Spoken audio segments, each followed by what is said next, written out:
that each and every single one of you guys standing should really take a seat for this new speaker.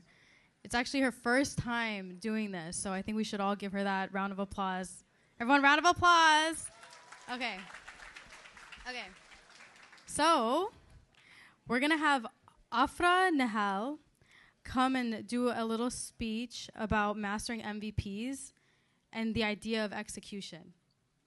And so, she's a co-founder of After Work, an AI-driven platform transforming corporate events.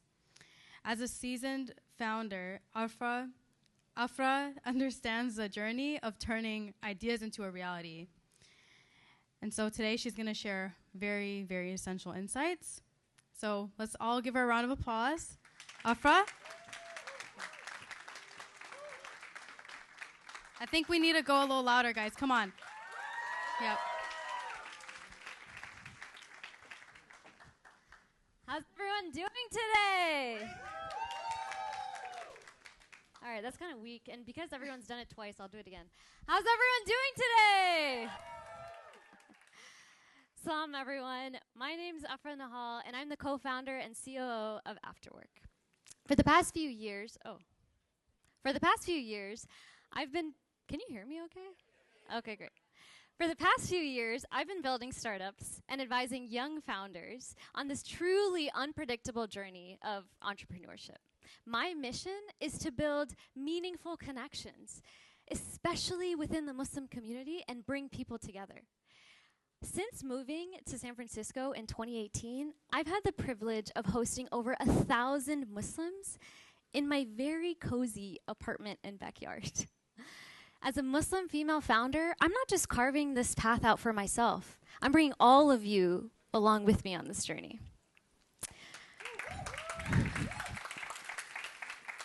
Now let me ask you this.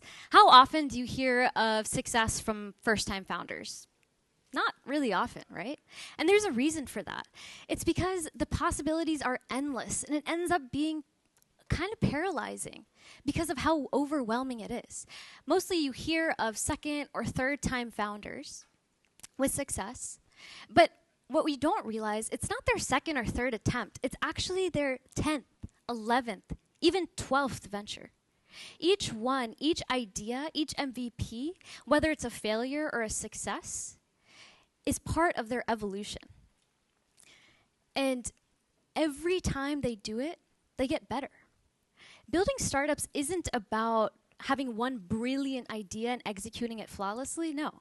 It's about repetition, learning from failures, and refining those skills.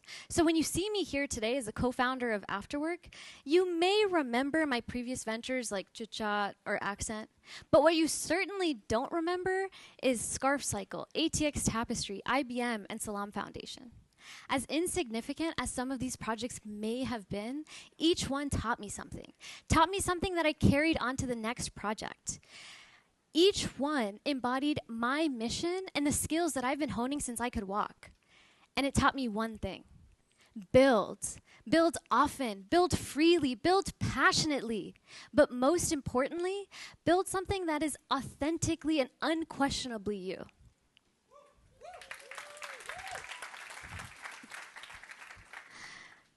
So I've come to the realization that ideas are a gift from Allah subhanahu wa ta'ala, these sparks of inspiration that we have.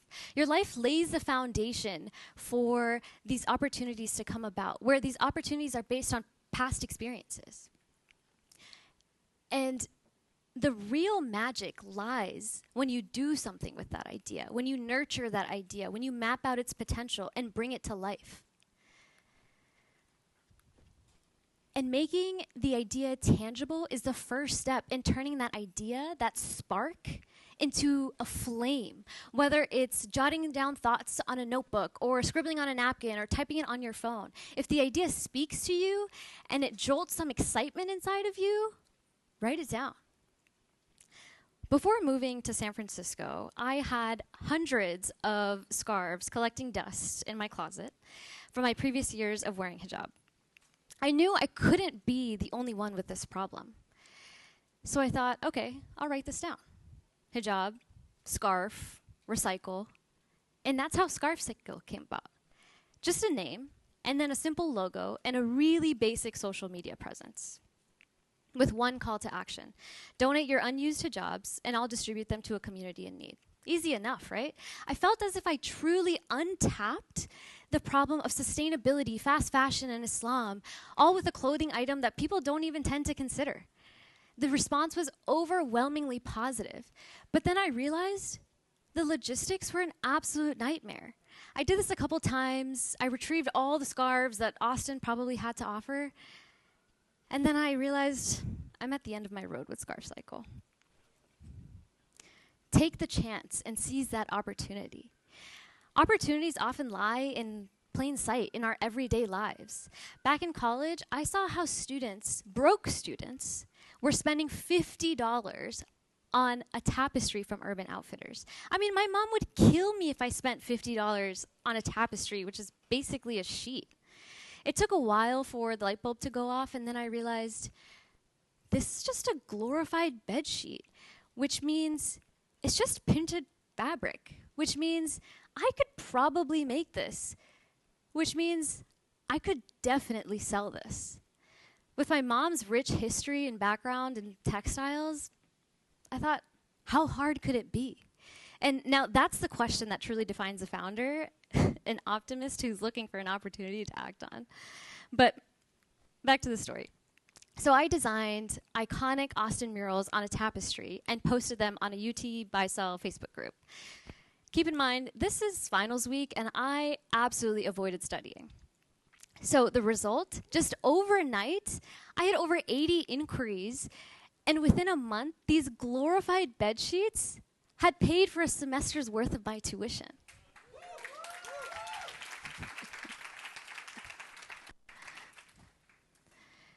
Finding the right problem or the right opportunity is only half of it. The real challenge is proving that your solution is the right one.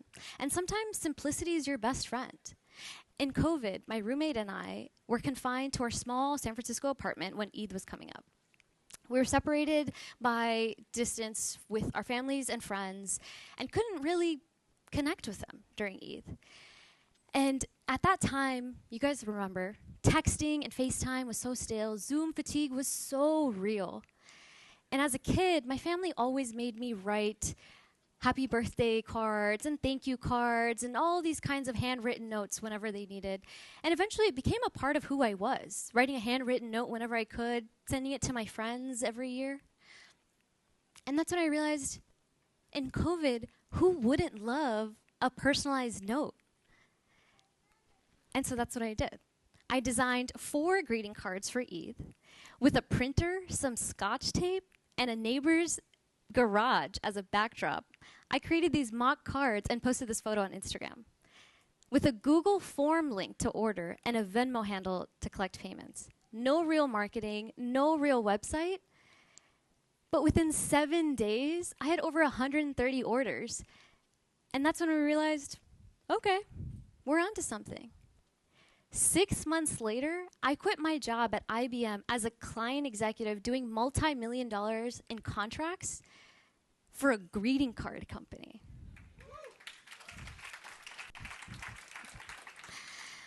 Say yes, even when the path ahead is unclear.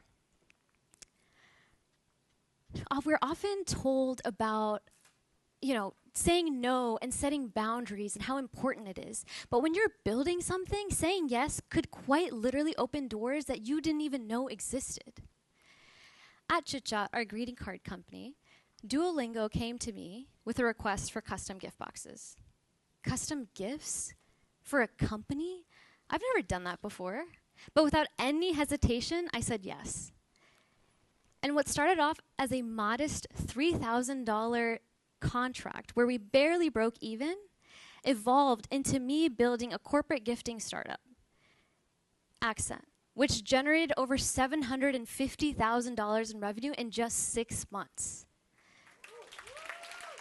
With one yes.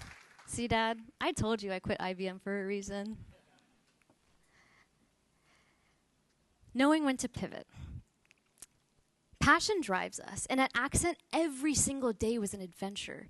I mean, I was working with companies like Google, Capgemini, Zoom, Duolingo, and so much more to celebrate holidays like Eid, Ramadan, Diwali, Lunar New Year, Hispanic Heritage Month, and more. It was a dream come true. I mean, corporate America was finally recognizing us and celebrating us. But sometimes it's not enough. Sometimes you just need to pivot. After noticing a decline in our B2B and D2C gifting services, we realized, okay, we need to do something about this. So we brainstormed for 2 grueling months for new concepts and trying to figure out what's next. The breakthrough came when we conducted user interviews and uncovered insights, most notably being that budgets had shifted to in-person experiences. That insight is what led to building Afterwork today. And I used to think that pivoting was about admitting failure, but it's not. It's about adapting to new information, to data that better serves your mission and your goals. Lastly, structure is key for sustained success. Structure is what turns all of that chaos into progress. And documenting has quite literally brought so much clarity and direction for us. For our various ventures, we've submitted over 6 or 7 YC applications, each one revealing gaps and strengths that we didn't even know existed. And when I started Afterwork, I had messaged or cold DM'd 100 hosts on Luma, Partiful, Eventbrite, and other event ticketing platforms to let me plan their event.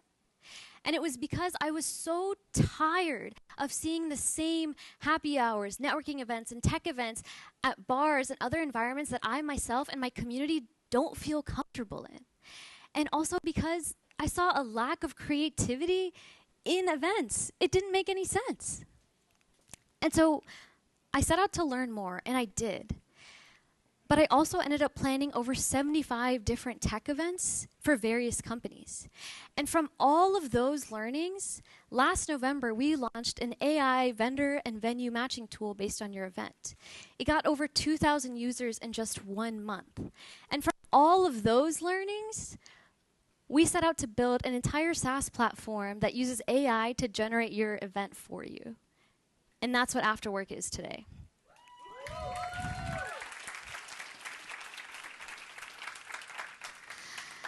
Building MVPs is like working out a muscle. The more you do it, the stronger you become. Each idea, each MVP, each project just builds your capacity in executing the next one even better. So start small, start simple, but start now. Your ideas have the power to change lives, to serve communities, and so much more. Take inspiration from the world around you, from the things that you care about, to dream of something meaningful to you. So the next time you have an idea, don't just let it pass by. Write it down, test it out, iterate, get to work. Because who knows, your next MVP might just be the one that changes everything. Thank you.